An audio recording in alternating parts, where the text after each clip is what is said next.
Bonjour à tous et bienvenue sur la chaîne YouTube de l'agence automobilière. Aujourd'hui, on se retrouve pour une toute nouvelle vidéo avec l'essai de cette magnifique BMW 323 Ti. Je vais commencer tout d'abord par un petit point histoire de cette série 3 Compact. Donc la série 3 Compact a été lancée par BMW en 1994, tout simplement pour se lancer sur ce secteur des petites compacts. BMW n'avait tout simplement pas de voiture dans ce secteur et la marque voulait directement se placer comme un concurrent à la Golf. Donc jusqu'en 1997, la série 3 Compact était disponible qu'avec des petites motorisations où la plus grosse motorisation était simplement à 140 chevaux. Sauf que la marque Volkswagen, à la fin des années 90, a décidé de mettre dans sa Golf un 6 cylindres, le VR6. C'est alors qu'en 1997, BMW a décidé de répondre au coup pour coup en mettant aussi un 6 cylindres, son 6 cylindres en ligne, dans une série 3 Compact. C'est alors qu'est née la 323 Ti. Donc là, on est en face d'une 323 Ti, en phase 1, avec le 6 cylindres en ligne 2,5 litres de cylindrée qui développe 170 chevaux. Avant de vous montrer le moteur, on va déjà passer à la présentation extérieure de la 323 Ti parce qu'il y a des choses à faire. Je ne sais pas si vous l'avez remarqué, mais elle est en version PACM. Donc, qu'est-ce qui change d'une 323 Ti classique et d'une 323 Ti avec un PACM? Tout d'abord, son pare-choc qui lui fait un look très méchant. On le voit ici directement avec les anti-brouillard. Puis voilà, le PACM, on connaît la signature BMW. Elle a aussi de très jolies jantes BBS en 16 pouces. Je rappelle aussi qu'on est devant une 323 Ti complètement d'origine. Donc ce que vous voyez là, c'était tel qu'elle était livrée. Seulement, la voiture a été rabaissée de 2 cm pour lui donner un look un petit peu plus agressif et pour améliorer son amortissement qui était autrefois un petit peu son défaut. On retrouve aussi le PACM pas uniquement sur le pare-choc avant, on le retrouve aussi au niveau des bas de caisse, ici aussi sur les baguettes siglées M.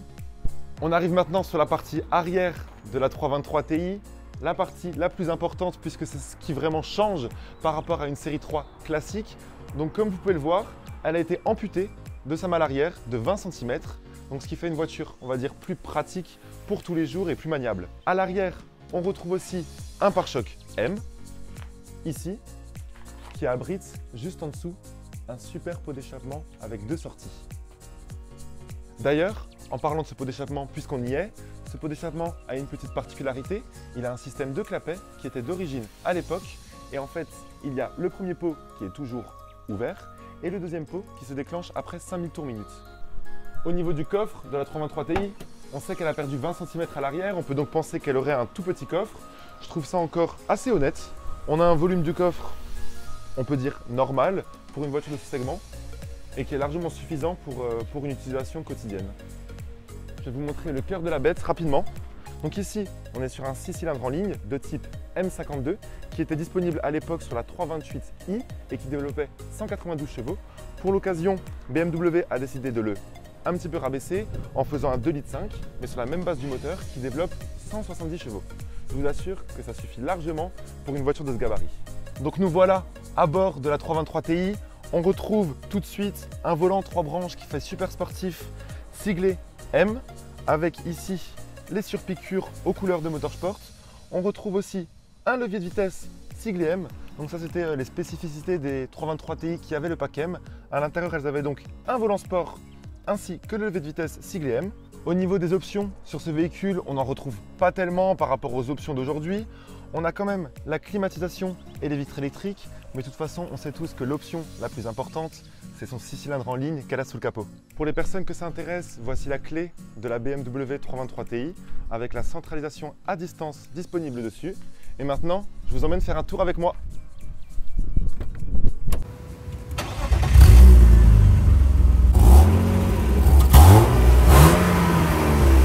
Donc nous voilà à bord de la 323 Ti.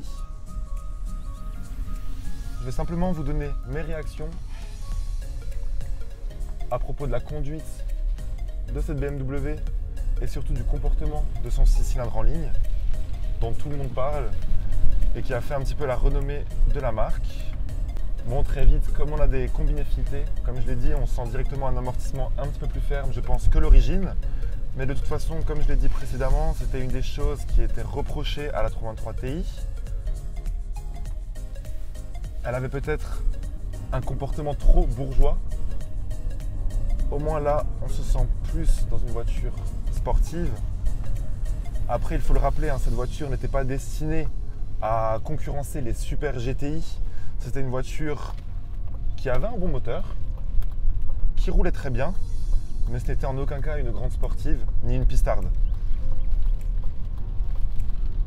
Bon, très vite, on sent un 6 cylindres très souple. C'est pas du tout un moteur rageur, mais c'est un moteur qui se sait assez nerveux pour pouvoir prendre du plaisir au volant. Donc voilà, moi je suis un très grand fan de BMW et encore plus de ce 6 cylindres. Donc forcément, quand on a une série 3 compacte en propulsion avec un 6 cylindres en ligne qui fait quand même 170 chevaux, je trouve que c'est une bonne recette. Et sincèrement, tout ça ensemble, c'est vraiment cool dans une voiture.